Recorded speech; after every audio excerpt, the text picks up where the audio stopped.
There's a little child that I know who is fast to get attached to his wants without considering their merits. Also, he believes that everyone is against him when his wants are not given. He then started acting with self-destructive behavior. Even though you tell him why he can't have what he wants because it's not good, still he believes it and rejects any spoken truth, which indicates that talking cannot teach this child. No authority he will respect because he only submits to his own feelings. What sort of discipline would be effective? When truly, there is a greater authority that holds the keys to both heaven and hell. From Proverbs 22 verse 6 says, "Train up a child in the way he should go. Even when he is old, he will not depart from it." This video talks about how God values our hearts.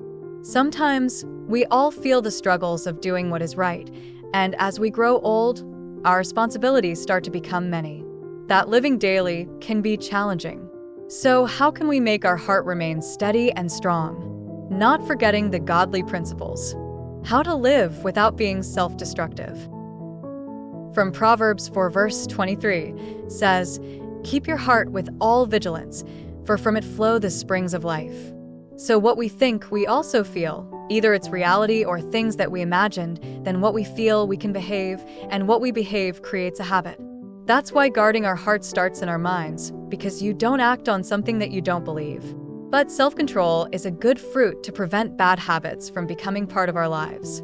And a habit is a pattern that sometimes it took so much effort to break bad habits, but if it's blocking your growth, it's better to fully forget that habit. For example, profanity, smoking, cannabis, and many more. Mostly from temptations, only taking advantage the weaknesses of others. It says from Philippians 4 verse 8, "Finally, brothers and sisters, whatever is true, whatever is noble, whatever is right, whatever is pure, whatever is lovely, whatever is admirable, if anything is excellent or praiseworthy, think about such things." Is the one who created our hearts the one who knows it best?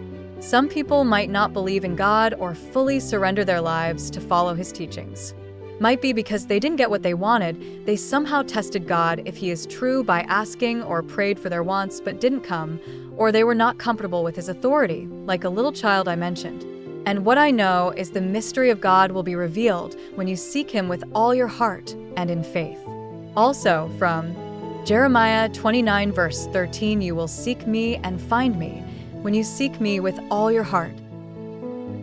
So let's now have the parable of the sower, taught by Jesus. It exhibits how our heart can yield fruit. The fruit of love, joy, peace, patience, self-control, faithfulness, etc. The fruit of the Spirit. And to overcome those grown fears, worries, insecurities, pride, and many more, these can darken and blind the heart. And he told them many things in parables, saying, "A sower went out to sow, and as he sowed, some seeds fell along the path, and the birds came and devoured them. Other seeds fell on rocky ground, where they did not have much soil, and immediately they sprang up, since they had no depth of soil. But when the sun rose, they were scorched. And since they had no root, they withered away. Other seeds fell among thorns, and the thorns grew up and choked them. Other seeds fell on good soil and produced grain, some 100-fold, some 60, some 30. He who has ears, let him hear." Matthew 13 verse 3-9. On Matthew 13 verse 18 to 23, the Lord explained it. "Hear then the parable of the sower.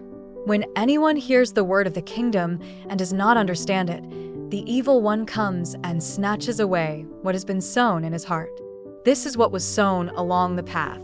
As for what was sown on rocky ground, this is the one who hears the word and immediately receives it with joy, yet he has no root in himself, but endures for a while, and when tribulation or persecution arises on account of the word, immediately he falls away.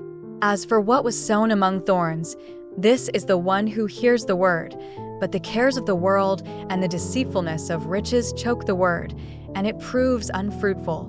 As for what was sown on good soil, this is the one who hears the word and understands it. He indeed bears fruit and yields, in one case 100-fold, in another 60, and in another 30. The Bible is an extremely old text that still has value for us today. But it can give us the picture of how our hearts can bear fruit, because the truth is not changing, and we saw as well there'll be opposition and situations that will prevent it. Certainly, light and darkness are at war on this earth. And I also asked God for discernment, which I was reading that time the story of King Solomon. I'm inspired by how he asked God for his wants, and he thinks that making his heart wise is very useful for his responsibilities. From 1 Kings 3 verse 5 to 10 says, "At Gibeon the Lord appeared to Solomon during the night in a dream, and God said, 'Ask for whatever you want me to give you.' Solomon answered, 'You have shown great kindness to your servant, my father David, because he was faithful to you and righteous and upright in heart. You have continued this great kindness to him, and have given him a son to sit on his throne this very day. Now, Lord my God, you have made your servant king in place of my father David. But I am only a little child, and do not know how to carry out my duties. Your servant is here among the people you have chosen, a great people, too numerous to count or number. So give your servant a discerning heart to govern your people and to distinguish between right and wrong. For who is able to govern this great people of yours?' The Lord was pleased that Solomon had asked for this.